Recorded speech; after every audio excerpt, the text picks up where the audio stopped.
From Sandok to Natahan Jaribas 91.2 MHz sa Sandok Sariba Diamond Radio Channel dayni. Hauzik tawronggi makha sa thajarakpada lanthok sari ngasigi Rashi Phal Amadi Matam-matamgi Wapham. Ahanbada lanthok sari ngasigi Rashi Phal. Mes Rashi haksang nungayba watli hanthadana wa tupthokanu yekna bayami panduna layruba sel thum phangba yabalay amadi yetna balayrabasu ngamjagani lesha pakhang singi oina ningba mapa charoi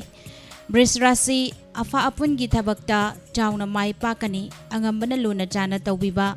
achumbana lantan sinba ngamjaba numitni khut chawba amadi miwa lobadi mangani lesha pakhang singi oina khudong chaba ngayo Mithun Rashi nolukna chatpa haitrabadi amadi naknaba khaktagi wa tarabadi kok sagani lengdabalan chawkhatpa miyawgi matengna nungaijaba pau nungaiba tabadi lei lesha pakhang singi oina ningba mapa chagani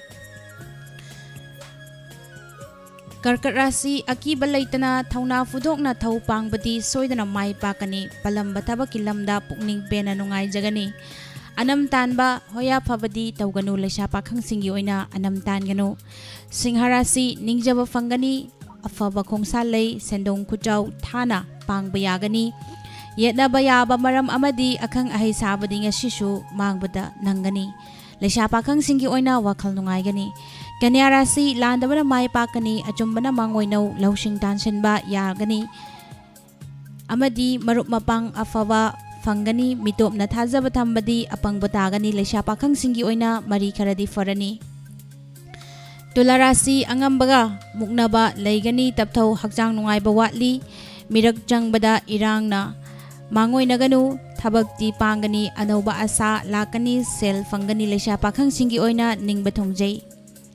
Brisik Rashi angambana chanbibana thabak pangani anauba thabak tawramda yamna fangani hakjang nungaiba watpa fangba yaba sel na chingba panbadi leigani lesha pakhang singi oina laibak kharadi fai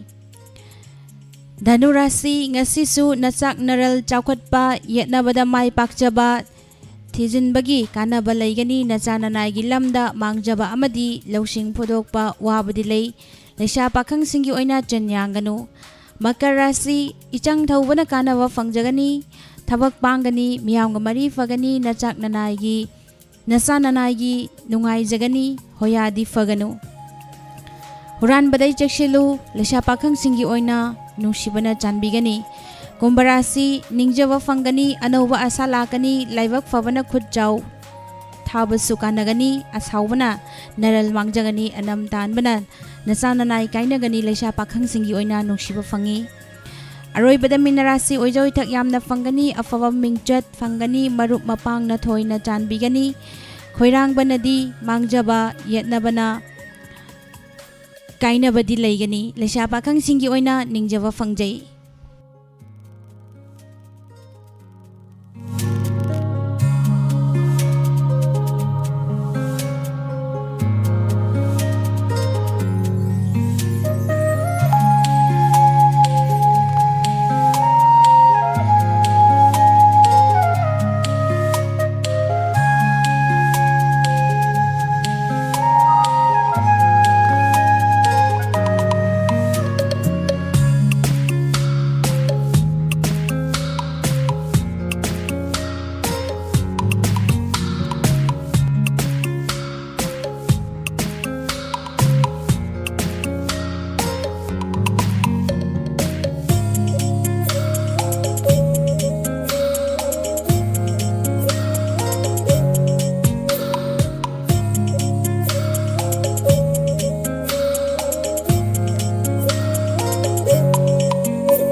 Ngasigi matam-matam gi Wapham da puduna lakjari re-engage wahisimak hamuk khanare.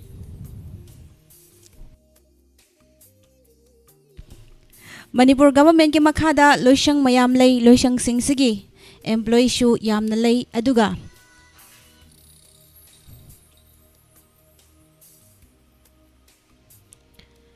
Lairiba employee adugi maraktasu regular permanent ad hoc contract stop gap arrangement haibasing yauna tongan ba category khara khaidoktuna lauduna thabak tawhali masi haiduna housing department amada laifam thokpa total strength ki employee masing suna leiba loisang yaudre fibam si loisang ama anigi wafam natte department ayambagini masigi maramna mathau tawramba employees singi maraktagi superannuation da retire tawba yawan kiba voluntary retirement tawbadu yauna masa laikidabasu yauba aduga amaromdana ahangba posting mensinnaba anawba miyoising hapsindabadagini maram asina housing Manipur lenga ki makhada lairiba loisang pumnamakta posted string yauna employee masing shuna lairaba loisang khut thektuna pabada khusha manga konagadaba Monday adubu staff string watle haiduna superannuation da thabaktagi potharaba tongan ba rank and file da leiba employee singbo engage tawduna re-engage oina sizinabadi achumba khongthang oigadra